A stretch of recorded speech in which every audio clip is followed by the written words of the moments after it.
Hello, dear students. Good morning, all of you. How are you?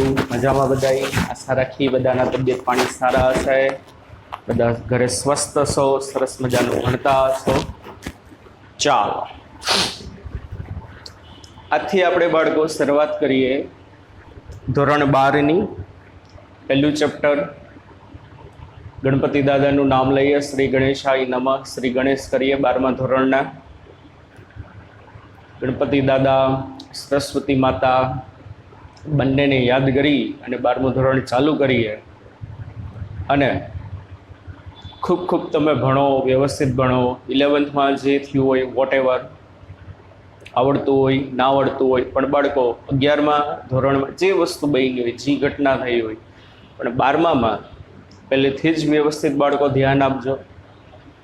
અને વારંવાર હું તમને કહું છું અને હજી પણ કહેતો રહીશ, 11મા ધોરણ કરતાં 12મું ધોરણનું ફિઝિક્સ એકદમ સહેલું છે. એમ નથી કહેતો કે હાવ સહેલું છે બરાબર, પણ કમ્પેર ટુ 12th ફિઝિક્સ જે છે એકદમ સરળ છે બરાબર. એટલે બને ત્યાં સુધી પહેલેથી જ બાળકો વ્યવસ્થિત ધ્યાન દો. 11મામાં જે કંઈ પણ સંજોગો હોય, તમે સરખી મહેનત કરી હોય ના કરી હોય, 11માના જે જગ્યાએ અમુક પ્રકારના કન્સેપ્ટના ઉપયોગ આવશે આપણે પાછા જરાક જોઈ લેશું જે તે સમય આવે ત્યારે. પણ મોટે ભાગે તો સદિશના જ અમુક કન્સેપ્ટ આવશે. સદિશ સરવાળો ને આ અંતે ને વેગ ને પ્રવેગ ઘણું બધું આવશે, પણ એ જે તે સમયની વાત છે.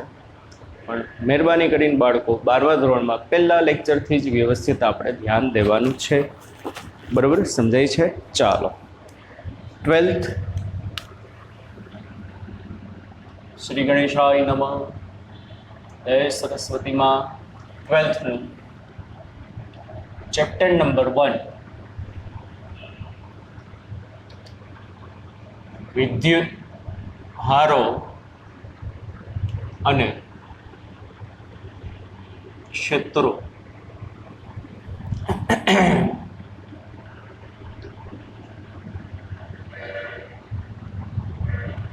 ઇલેક્ટ્રિક ચાર્જીસ એન્ડ ફિલ્ડ બરાબર. વિદ્યુત ભાર અને વિદ્યુત ક્ષેત્ર બરાબર. જેવી રીતે આપણે ગુરુત્વાકર્ષી ક્ષેત્ર વિશે આખું ચેપ્ટર આવતું, ગુરુત્વાકર્ષણ વિશે, એવી રીતે વિદ્યુત ભારો બાળકો એકદમ સહેલું ચેપ્ટર છે.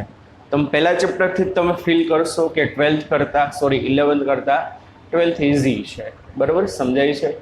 ચાલો બાળકો, વિદ્યુત ભાર વિશેની તમને બેઝિક ઇન્ફોર્મેશન તો બધી ખબર જ છે. જનરલી બાળકો વિદ્યુત ભારો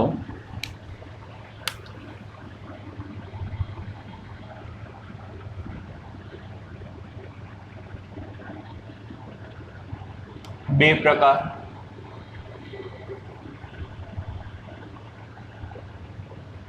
પહેલો ધન વિદ્યુત ભાર અને બીજો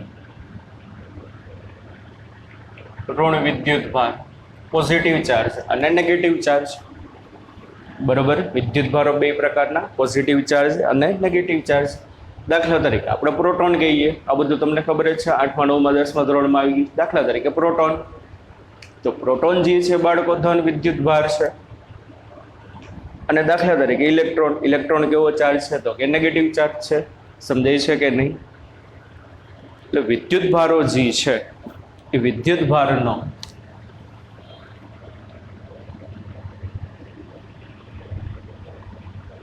એકમ, વિદ્યુત ભારનો જે યુનિટ જે છે એ શું છે? તો કે કુલમ છે. વિદ્યુત ભારો વિશેની બેઝિક માહિતી કોને આપી હતી? તો કે કુલંબે. એટલે વિદ્યુત ભારનો એકમ શું થશે? કુલમ. એની સંજ્ઞા છે સી બરાબર. અને એક સૂત્ર તમારે આવતું 9મા 10મામાં, I is equal to Q by T. therefore Q is equal to બાળકો શું આવશે? તો કે IT. I is equal to Q by T, તો Q is equal to IT. તો એક કુલમ વિદ્યુત ભાર કોને કહેવાય? If I is equal to 1 coulomb, sorry I is equal, I એટલે પ્રવાહ 1 ampere and T is equal to 1 second. તો શું થશે બોલો? Q is equal to 1 ampere into 1 second. તો Q is equal to 1 ampere into second, એટલે બીજો એકમ એનો એમ્પિયર ઇન્ટુ સેકન્ડ પણ થશે. કુલંબાઈ કહી શકાય અથવા તો બાળકો ampere into second. Therefore Q is equal two શું થશે? 1 કુલમ થશે. તો 1 કુલમ વિદ્યુત ભાર ક્યારે કહેવાય? જો કોઈ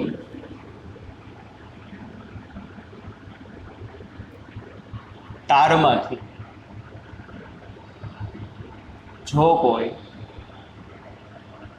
તારના આડછેદમાંથી 1 સેકન્ડમાં પસાર થતો વિદ્યુત પ્રવાહ, જો કોઈ તારના આડછેદમાંથી 1 સેકન્ડમાં પસાર થતો વિદ્યુત પ્રવાહ 1 એમ્પિયર હોય તો આડછેદમાંથી, તારનો હજી આડછેદ છે, આડછેદમાંથી પસાર થતો વિદ્યુત ભારનો જથ્થો 1 કુલમ કહેવાય. 1 કુલમની ડેફિનેશન કે કોઈ પણ તારમાંથી પસાર થતો વિદ્યુત ભારનો જથ્થો 1 કુલમ ક્યારે કહેવાશે? કોઈ વાહક તાર છે, આ વાહક તારમાંથી જો 1 સેકન્ડમાં પસાર થતો વિદ્યુત પ્રવાહ 1 એમ્પિયર હોય, 1 સેકન્ડમાંથી પસાર થતો વિદ્યુત પ્રવાહ 1 એમ્પિયર હોય, તો તારના આડછેદમાંથી પસાર થતો વિદ્યુત ભારનો જથ્થો બાળકો કેટલા કુલમ કહેવાશે? 1 કુલમ કહેવાશે. અને આપણે ખબર જ છે કે વિદ્યુત પ્રવાહ એટલે હું 8મા 9મા 10મા ધોરણમાં આવી ગયો. વિદ્યુત પ્રવાહ, ફ્લો ઓફ ઇલેક્ટ્રોન, બરોબર ને? ઇલેક્ટ્રોન જ્યારે ગતિમાં આવે તો ઇલેક્ટ્રોન જ્યારે ગતિમાં આવશે ત્યારે વિદ્યુત પ્રવાહ રચાશે. ઇલેક્ટ્રોન જ્યારે બાળકો ગતિમાં આવશે ત્યારે શું રચાશે? તો કે વિદ્યુત પ્રવાહ રચાશે. સમજાય છે કે નહીં? બરોબર. અને ઇલેક્ટ્રોનનો જે વિદ્યુત ભાર હોય તો આપણને ખબર છે, બરોબર, શું છે? તો કે ચાર્જ ઓફ ઇલેક્ટ્રોન કેટલો છે? -1.6 into 10⁻⁻19 coulomb. And charge of proton, 1 proton હોય, charge of 1 proton, charge of 1 electron, charge of 1 proton plus 1.6 ગુણ્યા 10⁻⁻19 કુલમ. પ્રોટોન કે ઇલેક્ટ્રોન બેના ચાર્જ સરખા જ છે, વિદ્યુત ભાર પણ પ્રોટોનનો પ્લસ 1.6 ગુણ્યા 10⁻⁻19, ઇલેક્ટ્રોનનો -1.6 ગુણ્યા 10⁻⁻19. બાળકો આપણે પેલું બીજું જે ચેપ્ટર જે છે એ સ્ટેટિક ઇલેક્ટ્રોસ્ટેટિક કહેવાશે. પેલું બીજું ચેપ્ટર જે છે આપણે ઇલેક્ટ્રોસ્ટેટિક કહેવાશે. ઓકે સર, એ વડે હું ઇલેક્ટ્રોસ્ટેટિક. તો પહેલા ચેપ્ટરમાં અને બીજા ચેપ્ટરમાં આપણે જે બાળકો જે બધો સ્ટડી કરવાનો, જે બધો અભ્યાસ કરવાનો છે વિદ્યુત ભાર વિશેનો, પણ એને આપણે કહીએ છીએ ઇલેક્ટ્રોસ્ટેટિક. તો વોટ ઇઝ ઇલેક્ટ્રોસ્ટેટિક? પહેલા અને બીજા ચેપ્ટરમાં આપણે જે વિદ્યુત ભારોની લાક્ષણિકતાનો, એના ગુણધર્મોનો, એના કારણે કેટલી અસર આવશે વિદ્યુત ભારોની, એમાં વિદ્યુત ભારો સ્થિર સ્થિતિમાં હશે. સ્ટેટિક એટલે કેવી સ્થિતિમાં બાળકો? સ્થિર સ્થિતિમાં હશે. એટલે પહેલું અને બીજું ચેપ્ટર જે છે બાળકો આપણા માટે ઇલેક્ટ્રોસ્ટેટિકનું છે. ઇલેક્ટ્રોસ્ટેટિક મતલબ શું થશે કે પહેલા અને બીજા ચેપ્ટરમાં આપણે બધી થિયરી, બધા દાખલામાં જોશું કે વિદ્યુત ભારો ગતિ નથી કરતા. જો વિદ્યુત ભારો ગતિ કરશે તો પ્રવાહ રચાશે. એને રિલેટેડ પાછું ત્રીજું ચેપ્ટર છે. ચોથું ચેપ્ટર છે કે જ્યારે કોઈ પણ વિદ્યુત ભાર ગતિમાં આવે તો શું થાય? પ્રવાહ રચાય. એ પ્રવાહની અસર શું થાય? પાછું આપણે ચોથા ચેપ્ટરમાં આવશે. સમજાય છે કે નહીં? તો પહેલું અને બીજું ચેપ્ટર આપણું ઇલેક્ટ્રોસ્ટેટિક કહેવામાં આવશે. ખૂબ જ ઇમ્પોર્ટન્ટ છે અને એકદમ સહેલા છે બંને ચેપ્ટર. એટલે પહેલા અને બીજા ચેપ્ટરમાં બાળકો આપણો વિદ્યુત ભારની સ્થિર લાક્ષણિકતાનો જ અભ્યાસ કરશું કે વિદ્યુત ભારો ગતિમાં નહીં હોય. એટલે પહેલા અને બીજા ચેપ્ટરમાં બાળકો એક પણ જગ્યાએ વિદ્યુત પ્રવાહ, કરંટની વાત નહીં આવે. આ તો જસ્ટ ડેફિનેશન આપવા માટે આપણે આમાં કરંટનો, વિદ્યુત પ્રવાહનો ઉલ્લેખ કર્યો કે ભાઈ વિદ્યુત ભાર કોને કહેવાય, બરોબર. પણ જનરલી આપણે ફર્સ્ટ અને સેકન્ડ ચેપ્ટરમાં જે આપણે વાત કરશે ઇલેક્ટ્રોસ્ટેટિક, એટલે કે વિદ્યુત ભારો બાળકો બધા જે હશે કેવી સ્થિતિમાં હશે?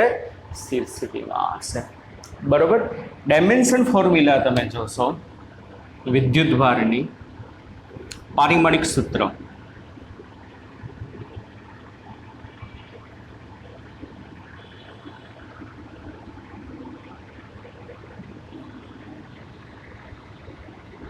બે રીતે લખાય છે. ડાયમેન્શન ફોર્મ્યુલા, વિદ્યુતભારનો એકમ જે છે કુલમ છે. કુલમ ઉપરથી અને વિદ્યુતભારોને બાળકો આપણે ક્યુ વડે દર્શાવીએ છીએ. કોના વડે દર્શાવીએ છીએ? ક્યુ વડે. તો કુલમ ઉપરથી બાળકો M0, L0, T0 અને Q1 ઘણી બધી જગ્યાએ તમે બાળકો જોશો આ વસ્તુ કે ડાયમેન્શન ફોર્મ્યુલા ઓફ ચાર્જ, એનો એક એકમ કુલમ છે. કુલમ ઉપરથી M0, L0, T0 અને Q for Q1 એમને, બરોબર. અને બીજો એકમ છે બાળકો એમ્પિયર ઇન્ટુ સેકન્ડ.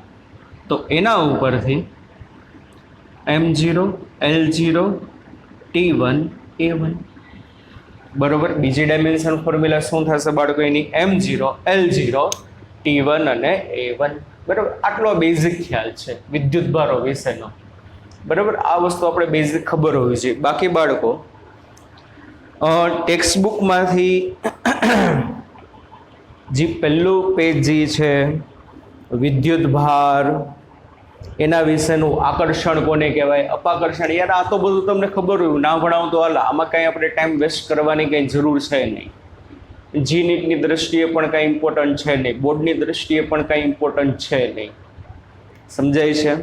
તો ટોપિક નંબર બાળકો 1.2, 1.1માં તો પ્રસ્તાવના છે. ટોપિક નંબર બાળકો 1.2, પછી 1.3 વાહક કોને કહેવાય, અવાહક કોને કહેવાય, આ બધું તમારે બાળકો જાતે વાંચી લેવાનું છે. હું નહીં કરાવું, કારણ કે એમાં કંઈ ઇમ્પોર્ટન્ટ વસ્તુ છે નહીં. જુદા જુદા પ્રયોગ આપ્યા છે, વિદ્યુત ભાર કેટલો હોય ને આ ને તેને વોટ એવર, ફલાણું ઢીકણું પૂછડું, ઇટ ડઝન્ટ મેટર. આપણા માટે એ બધું કાંઈ ઇમ્પોર્ટન્ટ છે નહીં. જસ્ટ તમે બાળકો વાંચી લેવાનું, વાંચવું પડશે એક વખત વાંચજો એટલી રિક્વેસ્ટ કરું છું. મેં તમને ખાલી કીધું કે નથી કરાવતો મતલબ એમ નહીં, ખાલી એમાં બેઝિક માહિતી છે. બેઝિક માહિતી તમને ખબર હોવી જોઈએ. તો એટલા માટે બાળકો topic number 1.2, topic number 1.3, page number 1, 2, 3, 4, 5, બરાબર. અને છઠ્ઠા પેજ ઉપર પાછળનો પેરેગ્રાફ પહેલો છે તમારે વાંચી લેવાનો છે.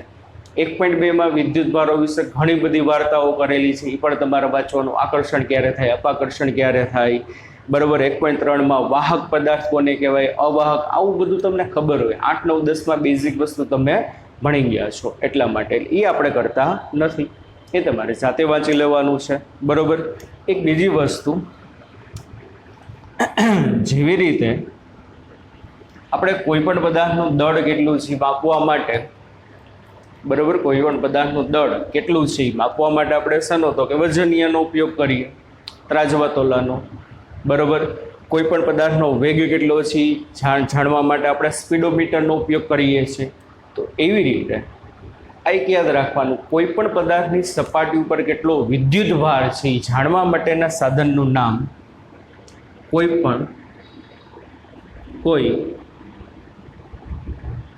પદાર્થની સપાટી પર રહેલા વિદ્યુત ભારનું મૂલ્ય જાણવા માટે ઇલેક્ટ્રોસ્કોપ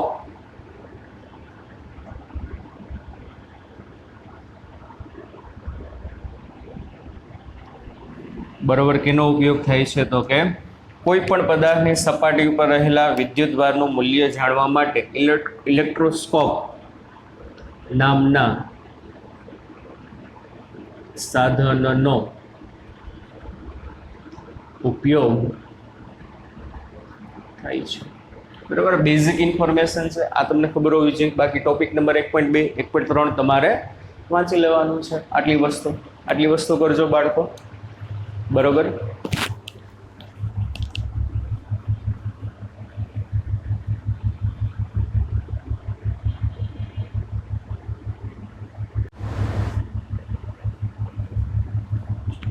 ચાલો આગળ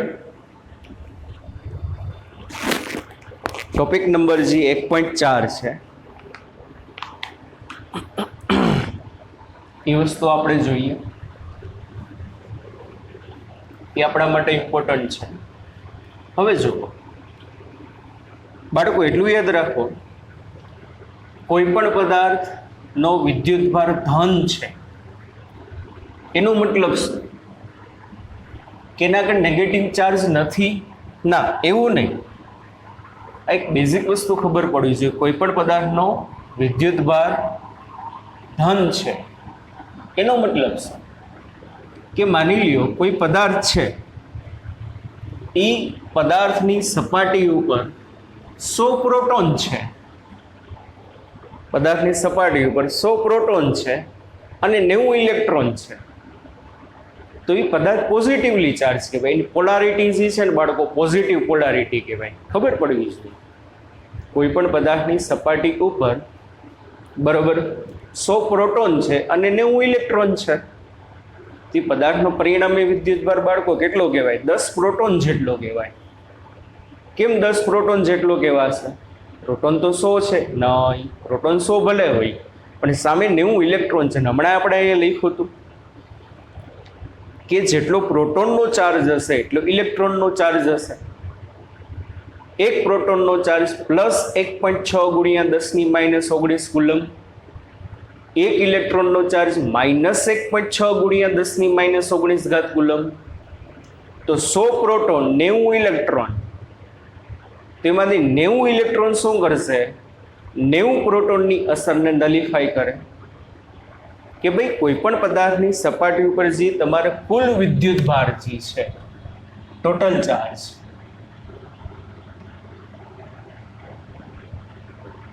કુલ વિદ્યુત ભાર, તો કુલ વિદ્યુત ભાર માપવા માટે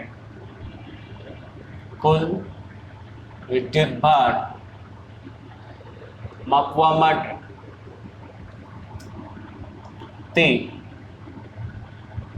પદાર્થ પર રહેલા વિદ્યુત ભારોનો બેઝિક સરવાળો કરવામાં આવે છે. બેઝિક સરવાળો કરવાનો. માની લો કોઈ સપાટી છે, એ સપાટી ઉપર 100 પ્રોટોન છે અને 90 ઇલેક્ટ્રોન છે. સમજાય છે કે નહીં? તો થશે શું? આનો કુલ વિદ્યુતભાર તમારે માપવો હોય ને તો ચાલો, પ્રોટોનનો વિદ્યુતભાર કેટલો હશે બાળકો? Q1 બરાબર એક પ્રોટોનનો ચાર્જ 1.6 ગુણ્યા 10⁻19 કુલમ. પણ એવા 100 પ્રોટોન છે. સમજાય છે? અને ઇલેક્ટ્રોનનો ચાર્જ તમે બાળકો માપશો તો Q2 બરાબર -1.6 ગુણ્યા 10⁻19 કુલમ. પણ આવા 90 ઇલેક્ટ્રોન છે. તો આ પદાર્થની સપાટી ઉપર પ્રોટોનની સંખ્યા 100 છે, ચાર્જ 100 નથી, એટલું યાદ રાખજો. તો પ્રોટોનનો બાળકો ટોટલ વિદ્યુત ભાર કેટલો થશે? 100 ઇન્ટુ ધીસ. ઇલેક્ટ્રોનનો ટોટલ વિદ્યુત ભાર કેટલો થશે? 90 ઇન્ટુ ધીસ, પણ માઇનસ, કારણ કે ઇલેક્ટ્રોનનો ચાર્જ કેવો છે બાળકો? નેગેટિવ છે. તો આ પદાર્થની સપાટી ઉપર ટોટલ જે ચાર્જ હશે એનો બેઝિક સરવાળો કરવાનો. બેઝિક સરવાળો મતલબ શું? પ્લસ વાળા પદને બાળકો પ્લસ લેવાનું, માઇનસ વાળા પદને બાળકો કેવું લેવાનું? માઇનસ. તો Q1 કેટલું થશે? 100 ઇન્ટુ 1.6 ઇન્ટુ 10⁻⁻19. Q2 કેટલું થશે? -19 ઇન્ટુ 1.6 ઇન્ટુ 10⁻⁻19. એટલે આમાંથી 1.6 ગુણ્યા 10⁻−19 કોમન આવે એટલે અહીંયા આવે 100 - 90. જવાબ આવશે +10. 1.6 ઇન્ટુ 10⁻⁻19 ઇન્ટુ 10. એટલે આ આન્સર તમારે આવશે +1.6 ઇન્ટુ 10⁻18 કુલમ. જવાબ આવ્યો પ્લસ. મતલબ આ સપાટી જે છે ધન વિદ્યુત ભારિત સપાટી કહેવાશે બાળકો. કેવી કહેવાશે? ધન વિદ્યુત ભારિત સપાટી. દાખલા તરીકે આ સપાટી છે, આ સપાટી ઉપર 90 પ્રોટોન છે અને 100 ઇલેક્ટ્રોન્સ છે. 90 પ્રોટોન છે ને 100 ઇલેક્ટ્રોન છે, તો બાળકો શું થશે? ટોટલ ચાર્જ તમે લ્યો ટોટલ, તો ટોટલ કેટલો થશે? પ્રોટોનનો ચાર્જ કેટલો થશે? 90 ઇન્ટુ 1.6 ઇન્ટુ 10⁻⁻19. ઇલેક્ટ્રોનનો ચાર્જ કેટલો થશે? -100 ઇન્ટુ 1.6 ઇન્ટુ 10⁻⁻19. એટલે 1.6 ઇન્ટુ 10⁻⁻19 ઇન્ટુ બ્રેકેટ 90 - 100 આવશે. નેગેટિવને નેગેટિવ લેવાનું.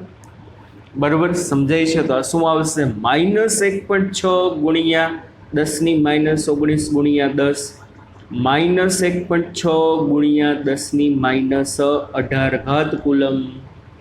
તો આવડો આ જે સપાટી છે ઋણ વિદ્યુત ભારિત કહેવાય. આની જે બાળકો પોલારિટી, શું શબ્દ બોલાય? પોલારિટી પોઝિટિવ છે. આની બાળકો પોલારિટી એટલે ધ્રુવત્વ. આ ધન ધ્રુવ છે, આ ઋણ ધ્રુવ છે. તો આનું ધ્રુવત્વ ધન છે, આનું ધ્રુવત્વ કેવું છે? તો કે ઋણ છે. સમજાય છે કે નહીં? તો કોઈ પણ સપાટી પોઝિટિવલી ચાર્જેજ હોઈ શકે, કોઈ પણ સપાટી નેગેટિવલી ચાર્જેજ હોઈ શકે. અને બાળકો કોઈ પણ સપાટી તટસ્થ ક્યારે કહેવાય? તટસ્થ મતલબ શું થશે? બે કન્ડિશન હોઈ શકે. કાંઈ સપાટી ઉપર વિદ્યુતભાર છે જ નહીં, કાં તો એ સપાટી તટસ્થ ક્યારે કહેવામાં આવે? કે number of positive charges and number of negative charges are same.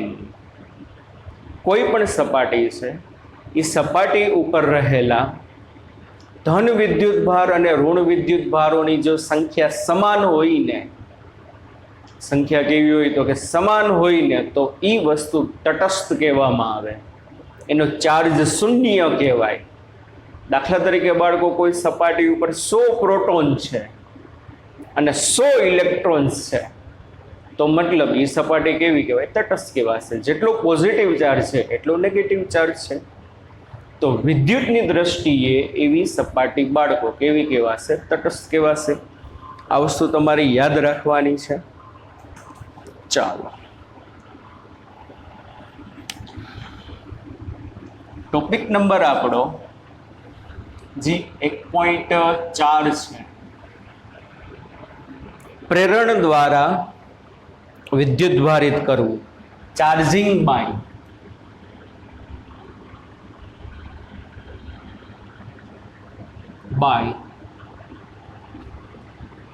Induction.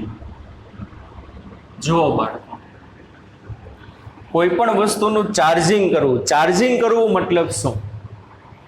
એને તમારે વિદ્યુત ભાર આપો. દાખલા તરીકે આપણે મોબાઈલની બેટરી ચાર્જ કરીએ છીએ, મોબાઈલની બેટરી પૂરી થઈ ગઈ મતલબ અંદર કંઈ ચાર્જ છે નહીં.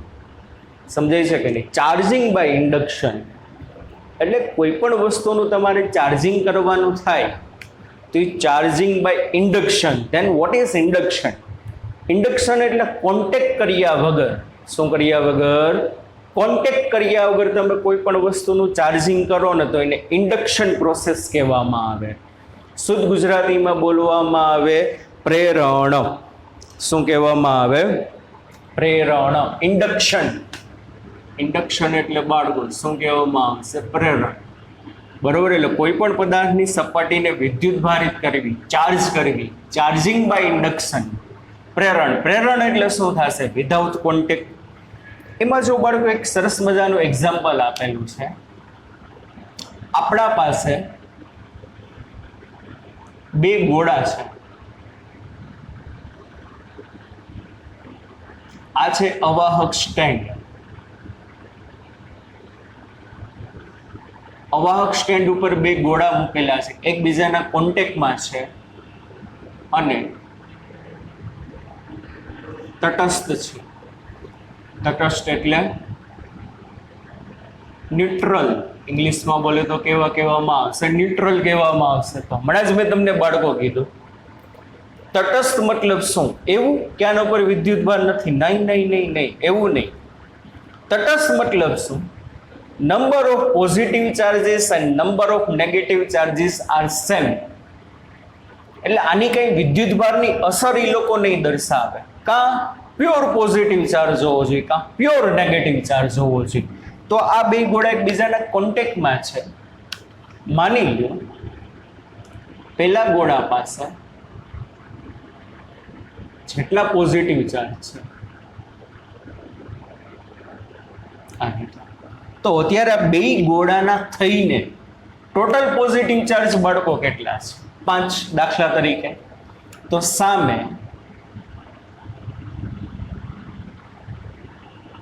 ટોટલ નેગેટિવ ચાર્જ બાળકો કેટલા છે? 5 છે. 5 પોઝિટિવ ચાર્જ છે, 5 નેગેટિવ ચાર્જ છે ને બે ગોળા એકબીજાના શું છે? કોન્ટેક્ટમાં છે. હવે મારું આનું ચાર્જિંગ કરવું છે. ચાર્જિંગ કરવું મતલબ શું? કે કાં એના ઉપર પ્યોર પોઝિટિવ ચાર્જ હોવો જોઈએ, કાં એના પર પ્યોર નેગેટિવ ચાર્જ હોવો જોઈએ. અત્યારે તો એનું બિહેવિયર તટસ્થ છે, ન્યુટ્રલ છે, કાંઈ વિદ્યુત ભારની અસર આપશે જ નહીં.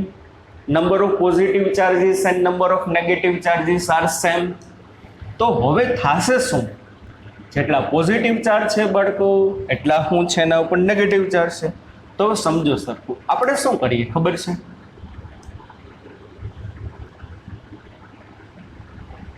આ બે ગોળાનું તમારે ચાર્જિંગ કરવું છે વિધાઉટ કોન્ટેક્ટ.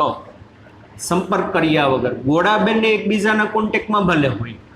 સમજાય છે? હવે શું કરું ખબર છે? આ પહેલો ગોળો અને બીજો ગોળો. પહેલા ગોળાની નજીક હું એક પ્લાસ્ટિકનો સળિયો લઈ આવું. પણ પ્લાસ્ટિકનો સળિયો મેં ઓલરેડી પોઝિટિવ ચાર્જ કરેલો છે. પ્લાસ્ટિકનો સળિયો પહેલા ગોળાની નજીક લઈ આવું અને પ્લાસ્ટિકનો સળિયો જે છે આપણે ઓલરેડી પોઝિટિવ ચાર્જ કરેલો છે, એનું ચાર્જિંગ કરેલું છે. હવે શું થશે બાળકો? કોઈ કહેશો? જેવો તમે પ્લાસ્ટિકનો સળિયો, બરોબર, plastic road positive plastic road પેલા ગોળાની નજીક લઈ આવશો એટલે શું થશે? આ બે ગોળા તો એકબીજાના કોન્ટેક્ટમાં છે, ધાતુના ગોળા છે, એના પરિણામે વિદ્યુત ભારો અવર જવર થઈ શકશે, એકબીજાના કોન્ટેક્ટમાં છે. જેવો તમે બાળકો અહીં પોઝિટિવ ચાર્જ લઈ આવશો ને એટલે આ બંને ગોળાના જેટલા નેગેટિવ ચાર્જ હશે ને બાળકો, નેગેટિવ ચાર્જ, એ નેગેટિવ ચાર્જ આ પોઝિટિવ પ્રત્યે આકર્ષણ અનુભવે. કારણ કે પ્લસ પ્લસને અપાકર્ષણ થાય, પ્લસ માઇનસને આકર્ષણ થાય, માઇનસ માઇનસને અપાકર્ષણ થાય. તો જેવો હું પ્લાસ્ટિકનો સળિયો પહેલા ગોળાની નજીક લઈ આવીશ એટલે બંને ગોળાના જે બધા નેગેટિવ ચાર્જ હશે ને એ આના તરફ આકર્ષણ અનુભવે અને આના તરફ આકર્ષણ અનુભવશે. એને પરિણામે આ અત્યારે પોઝિટિવ અને નેગેટિવ ચાર્જીસ બંને ગોળામાં પથરાયેલા હતા, ફેલાયેલા હતા. પણ જેવો હું પ્લાસ્ટિકનો સળિયો એ નજીક લઈ આવશું ને એટલે અહીંયા નેગેટિવ ચાર્જ બાળકો ડિપોઝિટ થશે. ડિપોઝિટ થયો, જમા થયો કે ભાઈ, શું થયો કે ભાઈ? જમા થયો કે ભાઈ. પણ પ્લસને કારણે આના જેટલા પોઝિટિવ ચાર્જ હશે ને બાળકો આનાથી દૂર જવાની ટ્રાય કરે અને બધા ઋણ વિદ્યુત ભારો આ સપાટી ઉપર ડિપોઝિટ થશે અને બધા પોઝિટિવ ચાર્જ આ સપાટી ઉપર ડિપોઝિટ થશે. એટલે પહેલાં શું હતું બાળકો? પહેલાં કે ભાઈ ધન વિદ્યુત ભારો અને ઋણ વિદ્યુત ભારો જેટલા પોઝિટિવ ચાર્જ હતા, જેટલા નેગેટિવ ચાર્જ હતા, બધા એકબીજા સાથે બેઠા હતા, બરોબર? એટલે ગોળો તટસ્થ હતો, બે ગોળા એકબીજાના કોન્ટેક્ટમાં હતા. પણ જેવો તમે પોઝિટિવ પ્લાસ્ટિક રોડ એની નજીક લઈ આવો એટલે નેગેટિવ ચાર્જ આના તરફ આકર્ષણ અનુભવે, પોઝિટિવ ચાર્જ એનાથી અપાકર્ષણ અનુભવે. એટલે નેગેટિવ બધા અહીંયા ડિપોઝિટ થાય, પોઝિટિવ બધા અહીંયા ડિપોઝિટ થશે. હવે આપણે શું કરીએ કે આ બે ગોળાને નોખા પાડી દઈએ. હવે જુઓ તમે બંને ગોળાને શું કરશો? નોખા પાડી દો. એકબીજાના કોન્ટેક્ટમાં નથી રાખવા, બંને ગોળાને એકબીજાથી શું કરી નોખા પાડી દઈ. પ્લાસ્ટિક રોડ અહીંયા એઝ ઇટ ઇઝ છે. તો એને પરિણામે હવે શું થશે? બંને ગોળાને તમે નોખા પાડી દો તો અહીંયા નેગેટિવ ચાર્જ, અહીંયા પોઝિટિવ ચાર્જ છે. બંને ગોળાને નોખા પાડી દીધા એટલે હવે જોશો ને તમે તો શું થશે કે પહેલા ગોળા ઉપર માત્ર નેગેટિવ ચાર્જ છે, બીજા ગોળા ઉપર માત્ર પોઝિટિવ ચાર્જ છે. અને હવે ધીમેકથી તમે પ્લાસ્ટિકનો સળિયો અહીંથી દૂર કરો, પ્લાસ્ટિકના સળિયાને તમે રિમૂવ કરો. તો પ્લાસ્ટિકના સળિયાને બાળકો તમે રિમૂવ કરશો ને એટલે પહેલા ગોળા ઉપર તમે જોશો ને બાળકો આ અવાહક સ્ટેન્ડ છે. કેવું સ્ટેન્ડ છે? અવાહક. કેમ બાળકો અવાહક સ્ટેન્ડ મૂકવામાં આવે? કારણ કે આપણને ખબર છે જમીન જે છે, જમીન તો વાહક છે. આગળના તમે ટોપિક વાંચ્યા હશે તો તમને ખબર હશે અર્થિંગ કર્યું કે ભાઈ ઘણી વખત કોઈ પણ ઇલેક્ટ્રોનિક કામકાજ ચાલતું હોય તો એમ કે તમારે રબરના ચપ્પલ પહેરવા હિતાવ છે. કારણ કે આપણું બોડી કંડક્ટર છે, આપણું બોડી વાહક છે. જો તમે રબરના ચપ્પલ પહેર્યા હશે તો તમારો જમીન હારે કોન્ટેક્ટ ના થાય. જો તમે ચપ્પલ ના પહેર્યા હોય ને એમને તમે ડાયરેક્ટ જમીનના કોન્ટેક્ટમાં હશો ને તારને અડો તો તારમાંથી બધો વિદ્યુત પ્રવાહ તમારી બોડીમાં, તમારી બોડીમાંથી ઉતરીને જમીનની અંદર જાય. વિદ્યુત ભારો ક્યારે ગતિ કરે? એને કન્ટિન્યુ સર્કિટ મળે તો વિદ્યુત ભારો ગતિ કરે. પણ આપણી અર્થ, પૃથ્વી અને આપણા વચ્ચે તો આપણે રબરના ચપ્પલ પહેરી રાખ્યા છે. એને પરિણામે કારણ કે પૃથ્વી શું ટ્રાય કરશે? બધા ઇલેક્ટ્રોનને પોતાની તરફ ખેંચવાની ટ્રાય કરશે. કારણ કે પૃથ્વી જે છે અનંત વાહકતા ધરાવે છે, પૃથ્વી વાહક છે. ઘણી વખત તમે સાંભળ્યું અર્થિંગ કરવામાં આવે. હાઈરાઇઝ જે બધા બિલ્ડિંગ હશે, હાઈરાઇઝ બિલ્ડિંગમાં શું ચોમાસામાં વીજળી પડવાની આપણે સંભાવના વધુ હોય તો વીજળીને કારણે હાઈરાઇઝ બિલ્ડિંગ છે એના ઉપરના માળો નુકસાન થવાની શક્યતા રહે. એના પરિણામે તમે ઉપરની બાજુ જોવો ને તો આપણે જે બીજા ચેપ્ટરમાં આવશે આ બધી વસ્તુ, ત્રિશુલ આકારનો એક સળિયો રાખેલો હોય તો વીજળી જે પડે ને ત્રિશુલ આકારના ધાતુનો બધો સળિયો ઇલેક્ટ્રોનને ખેંચી લે અને ત્રિશુલ આકારના સળિયા સાથે એક લોખંડની પટ્ટી છેડ જમીનમાં ઉતારેલી હોય કે બધા ઇલેક્ટ્રોન ત્રિશુલ આકારનો સળિયો ખેંચી અને બધા ઇલેક્ટ્રોનને જમીનમાં ઉતારી દે, કોન્ટેક્ટ કરેલો હોય. બરોબર? તો અવાહક સ્ટેન્ડ છે, જમીનના કોન્ટેક્ટમાં ના આવે એના માટે. બરોબર? હવે શું કરો તમે? પ્લાસ્ટિકના સળિયાને રિમૂવ કરશો. અત્યારે તો પ્લાસ્ટિકનો સળિયો અહીંયા તો નેગેટિવ ચાર્જ અહીંયા આકર્ષણમાં રહે, પોઝિટિવ ચાર્જ સામે અપાકર્ષણમાં. પણ જેવો તમે દૂર કરશો ને એટલે પહેલો ગોળો જે છે એના ઉપર માત્ર નેગેટિવ ચાર્જ રહેશે અને બીજો ગોળો જે છે બાળકો એના ઉપર માત્ર પોઝિટિવ ચાર્જ રહેશે. તો હવે તમે આ ગોળાનો વિદ્યુત ભાર માપો. પહેલા આ તંત્રનો તમે વિદ્યુત ભાર માપો તો 0 થાય. કેમ આ તંત્રનો વિદ્યુત ભાર 0 થાય? કારણ કે જેટલા પોઝિટિવ ચાર્જ છે એટલા નેગેટિવ ચાર્જ છે. પણ હવે તમે આ ગોળાનો વિદ્યુત ભાર માપો તો કેટલો આવે? બોલો. 5 ગુણ્યા -1.6 ગુણ્યા 10⁻−19 કુલમ. આ ગોળો વિદ્યુત ભારિત થઈ ગયો કહેવાય, આનું ચાર્જિંગ થયું કહેવાય. કેવી રીતે બાળકો ચાર્જિંગ કર્યું? તમે આ પ્લાસ્ટિકના સળિયાને એના કોન્ટેક્ટમાં લઈ આવ્યા છો? ના, નથી લઈ આવ્યા. એવી તો ઓલો ગોળો પોઝિટિવ ચાર્જ થઈ ગયો. કોઈ પણ ગોળાનું, કોઈ પણ વસ્તુનું ચાર્જિંગ કરવું મતલબ શું? એને વિદ્યુત ભારિત કરવી. વિદ્યુત ભારિત કરવી મતલબ શું થશે બાળકો? વિદ્યુત ભારિત કરવી મતલબ શું થશે બાળકો? કાંઈ એના ઉપર પોઝિટિવ ચાર્જ ડિપોઝિટ કરવો, કાં નેગેટિવ કરવો. પણ અત્યારે બાળકો ઓલરેડી શું હતો, એના પર પોઝિટિવ ને નેગેટિવ ચાર્જ હતા જ, પણ અમાઉન્ટ આર સેમ, જથ્થો સરખો હતો. તો આ રીતે તમે કોન્ટેક્ટ કર્યા વગર પણ શું કરી શકો, એનું ચાર્જિંગ કરી શકો. આ ઘટનાને બાળકો પ્રેરણ કહેવામાં આવે. શું કહેવામાં આવે? પ્રેરણ. તો આ વસ્તુને કહેવાય ચાર્જિંગ બાય ઇન્ડક્શન, પ્રેરણ. કોઈ પણ વસ્તુનું તમે ચાર્જિંગ કર્યું કોન્ટેક્ટ કર્યા વગર. આ બધી બાળકો બેઝિક ઇન્ફોર્મેશન છે, બરોબર.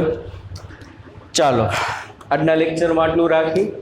સાથે સાથે તમારા બાળકો 11માના લેક્ચરે આવશે, આપણો 12થનો લેક્ચર હશે, 11થનો લેક્ચર હશે, થર્મોડાયનેમિક્સ એ સાથે ચાલુ રહેશે અને આપણે ચાલુ રહેશે, બરોબર બાળકો. જે બાળકો જી નીટની તૈયારી કરે છે બધા થર્મોડાયનેમિક્સના, દોલનોના એ બધા લેક્ચર જોવે, બાકીનાઓને કાંઈ જોવાની જરૂર નથી. સમજાય છે? ચાલો આજના લેક્ચરમાં આટલું રાખીએ. હજી મારે તમારે આમાં ટેક્સ્ટ બુકમાં નથી પણ થોડુંક વધારાનું કરાવવાનું છે. ચાર્જિંગ બાય કોન્ટેક્ટ એ કેવી રીતે એ આપણે નેક્સ્ટ લેક્ચરમાં જોઈશું, બરાબર. પછી એને લગતા 1-2 ઉદાહરણ છે એની વાત કરીશું. ત્યાં લગી બાળકો bye bye, take care, C you. ધ્યાન રાખજો, સરસ મજાનું ભણજો. 12મું ચાલુ થઈ ગયું છે. સ્પેશિયલ નોટબુક બનાવજો. બને ત્યાં સુધી ઉદાહરણ અને સ્વાધ્યાયના બધા દાખલા વ્યવસ્થિત લખવાના છે નોટબુકમાં. ઓકે બાળકો, ચલો bye bye, take care, C you. ધ્યાન રાખજો.